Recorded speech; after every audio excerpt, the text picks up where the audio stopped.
articles. Here's one I just got from a student. I saw a similar one. So Christopher Wray appeared, and he said that China is ready to hack our infrastructure. They're ready to hack our water plants and power plants and everything. And then he also said he shut down the sources of the recent hacks, which are routers. So they fixed routers used by China's Volt Typhoon to hit communications, energy, transport, and water sectors, which is interesting. And, I don't know how many details we're going to get to prove all this, but it's certainly not a surprise. This is why I'm going to teach the pirate course starting on Saturday. This has been something we've known for years, is that our infrastructure is very vulnerable. It's running on these operational technology protocols like Modbus, and they are unencrypted and totally vulnerable, and most of them are connected to the internet anyway and not very secure. Usually hacking into them is just as easy as going on Shodan and finding an exposed port and then trying like a default password. So it's they may be doing more than that, I would imagine. If they're getting the Cisco routers, they're probably doing a little more than that, but the fact is the NSA develops tools to hack into old routers. They leaked years ago to the Russians. There's a bunch of well-known attacks on old routers. And many people install like Cisco gear and they never touch it again for 10 years because that's the whole point of it. You think of it as infrastructure, you think you don't have to do anything about it, and it's the same thing with your factory equipment, and that's the problem. The rate of replacement and modification of factory equipment is years, like 10 years, and of course if you're not updating everything like every 30 days in computer tech, then it's vulnerable. So let me check, I think there might be comments in the chat. Just good evening. How much will be deducted from homeworks that are turning in late? Nothing until the end of the ad period, which will be like another week or so. And after that, only a nominal amount. I'm not quite sure. I'll see what my grader wants to do this semester. But anyway, nothing until after the ad period, which ends on Friday. A lot was going on at Capitol Hill. Oh yes, there was some people testifying about social media on Capitol Hill. I saw some Mastodon post about it, but I didn't look into it. People just said that Zuckerberg had better hair. And TikTok was there too?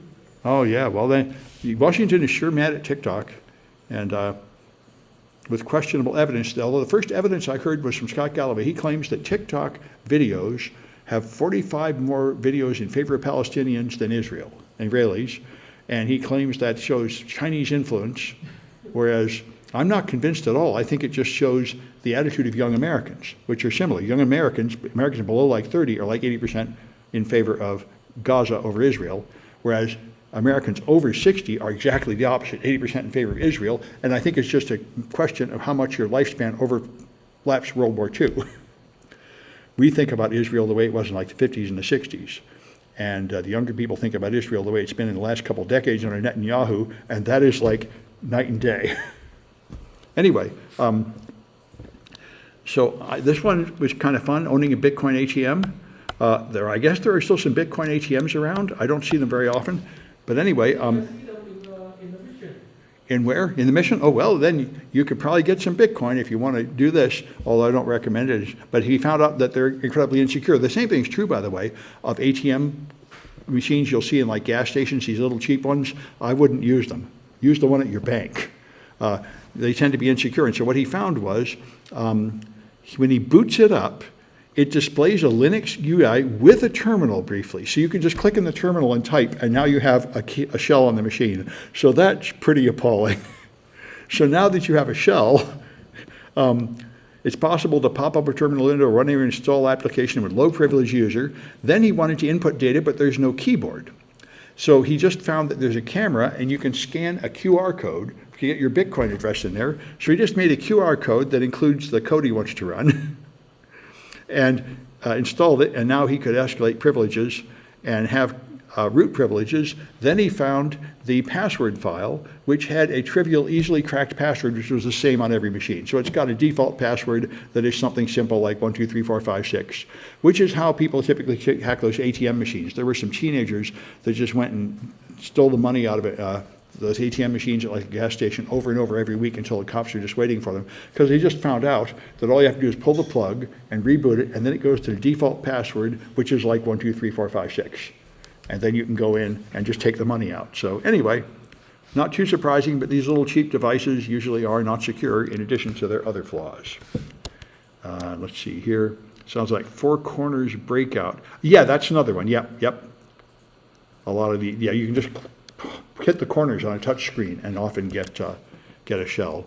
So let's see, there's some more stuff here. Yeah, this is the one, another article about the same testimony from Ray. Go away. Some way to get rid of it? All right.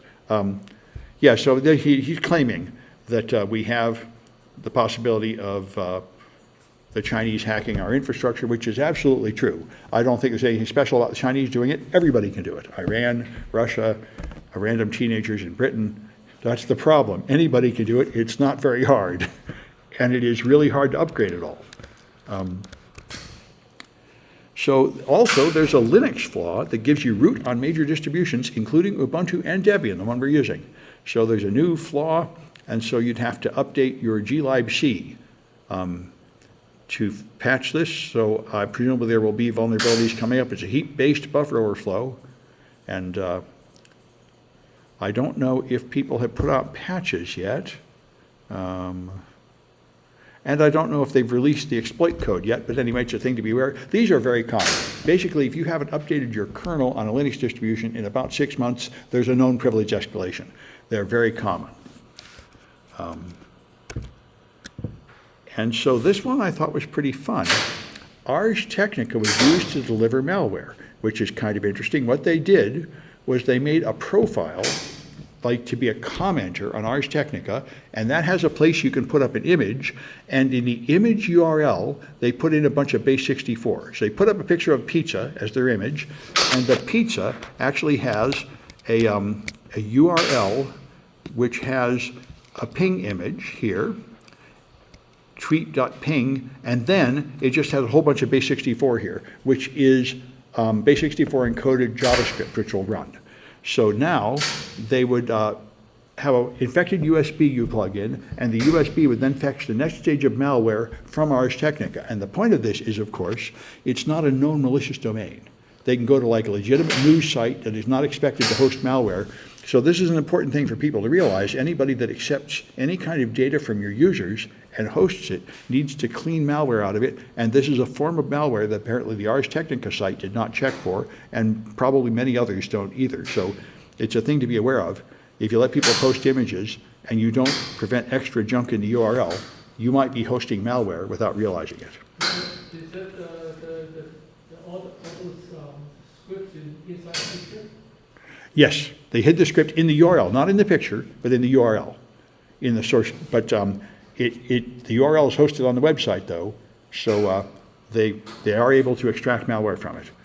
And all right, and so Meta has a new tool called Llama, and it is Llama Python. There is a special version of Llama, an open source AI, just to write Python. So I would like to play with this. It's at Hugging Face, so it should be easy to use, and I'd like to see how good it is. They claim, of course, it's better. I've been expecting this for a long time, specialty AI just to write computer languages. It's, in principle, that should make them better. In practice, I have to try it and see. Anyway, that's all the time I want to spend on news.